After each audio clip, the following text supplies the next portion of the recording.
सो हम नेक्स्ट उस पर चलते हैं। जैसे कि आप देख सकते हैं यहाँ पे हमारा एक नट दिया हुआ है, हम इस नट को बनाना चाहते हैं। इसका आउटर डाया दे रखा है हमें 80 का है, हाइट है 25। ठीक है, अब अंदर से ये हॉलो होगा, इसी वजह से आप देखोगे तो यहाँ पे डॉटेड प्रोफाइल में दिखा भी रखा है। हॉलो का साइज कितना होगा वो हमें देखना होगा कि नट किसके ऊपर लग रहा है, क्योंकि साइज नहीं दिखा रखा। नट आप देख सकते हैं ये आ रहा है हमारा, ठीक। ये नट किसके ऊपर लग रहा है, जो शाफ्ट आ रही है, शाफ्ट जो है हमारी ये दे रखा है 37.5 का डायमीटर आउटर वाला, उसी के ऊपर नट लगेगा। तो नट का जो इनर डाया हो गया वो कितना होगा हमारा, यहाँ से यहाँ तक का डिस्टेंस 37.5 का। ठीक, सो अब नट बनाना स्टार्ट करते हैं। नट बनाने के लिए हमें सॉलिड वर्क्स में क्या करना होगा, यहाँ से न्यू फाइल पे चलते हैं, पार्ट बॉडी पे ओपन किया। सबसे पहले आप यूनिट चेक कर लिएगा, आपकी MMGS नहीं लगी हुई है तो उसको कन्वर्ट कर लिएगा। लोग पूछ रहे थे कि कैसे परमानेंट करना है, क्योंकि समीर उनको भूल गया कैसे करना, उनको बता देंगे बाद में। फिलहाल अब हमें नट बनाना है। नट बनाने के लिए पहले 2D शेप बनाना होगा। नट को आप टॉप व्यू से देखोगे तो हेक्सागन दिखता है, तो मैंने ऐसे टॉप प्लेन पे राइट क्लिक करके स्केच पे चला गया। अब नट बनाने के लिए हमें पॉलीगन लेना होगा। पॉलीगन यहाँ पे हमें ये देखने को मिल रहा है। सॉलिड वर्क्स में आप मिनिमम 3 साइड्स का पॉलीगन बना सकते हो, मैक्सिमम 40 साइड्स का बना सकते हो।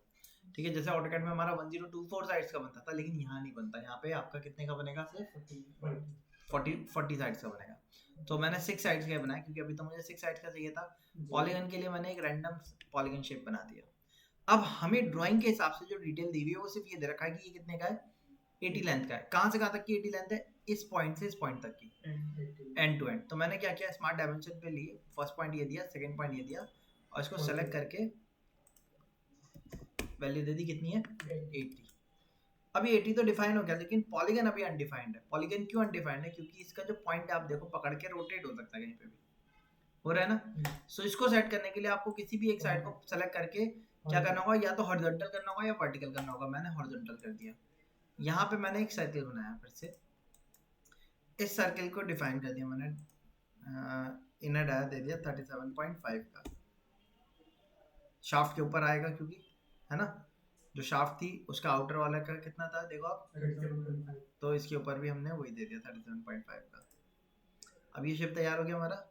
यहाँ से एग्जिट किया हमने। एग्जिट करने के बाद स्केच को सेलेक्ट किया, फीचर पे गए, फीचर पे जाने का तो एक्सट्रूड कर दिया। एक्सट्रूड करके हाइट बतानी, हाइट कितनी बतानी है भाई, 25 लिख के हमने ओके कर दिया।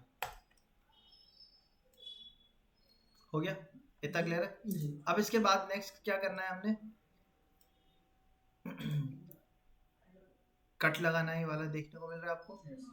ये कट जो है ये ऊपर से शार्प नहीं है, जैसे नीचे से शार्प है, ऊपर से तो शार्प नहीं देखने को मिल रहा। अब देखो हमारे में दोनों तरफ शार्पनेस आ रही है। अब इस शार्पनेस को हटाने के लिए अगर मैं फ्लैट करता हूँ, मैं फ्लैट पे गया, मैंने एज को सेलेक्ट किया, दोनों एज को सेलेक्ट किया, अगर मैं इसमें फ्लिट करता हूँ तो देखो ये शेप तो आ जाएगा, लेकिन यहाँ का शेप नहीं आएगा प्रॉपर, है ना। इसलिए मैं फ्लिट कमांड नहीं अप्लाई कर सकता इसमें। सो फ्लिट नहीं अप्लाई कर सकते तो हम क्या करेंगे, हमने क्या किया, फ्रंट प्लेन लिया, स्केच पे गए, यहाँ पे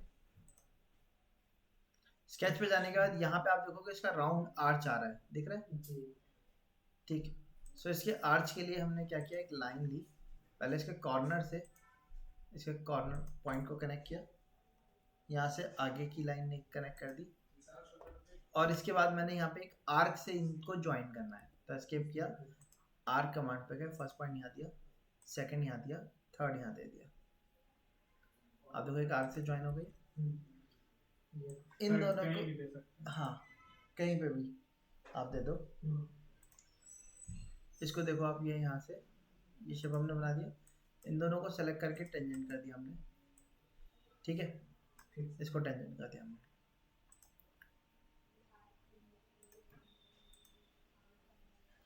इसका मिडिल पॉइंट जो आ रहा है इससे छोटी रखनी है बस, जो ये है ना पॉइंट, इसका मिडिल पॉइंट इससे थोड़ी सी छोटी रखनी है।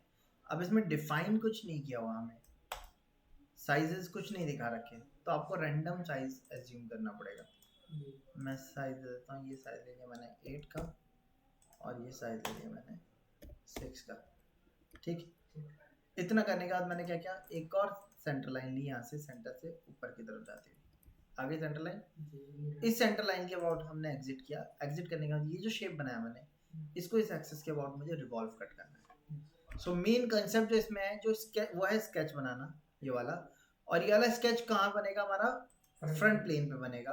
फ्रंट प्लेन पे क्यों बनाना है, क्योंकि फ्रंट प्लेन ही एक ऐसा प्लेन है जिसमें अपोजिट कॉर्नर इसके अंदर आ रहे हो, जो कि ये है और ये है opposite corner, maximum distance cover कर रहा हूँ। अगर मैं राइट प्लेन लूंगा तो राइट प्लेन में मैक्सिमम डिस्टेंस कवर नहीं हो रहा, यहाँ से यहाँ का डिस्टेंस मैक्सिमम नहीं है, अपोजिट कॉर्नर के बीच में डिस्टेंस मैक्सिमम है। तो हमें ऐसा प्लेन लेना होगा जिसमें अपोजिट कॉर्नर आ रहा है, यानी कि 80 का डिस्टेंस कवर कर रहा होगा, जो कि ये कर रहा है।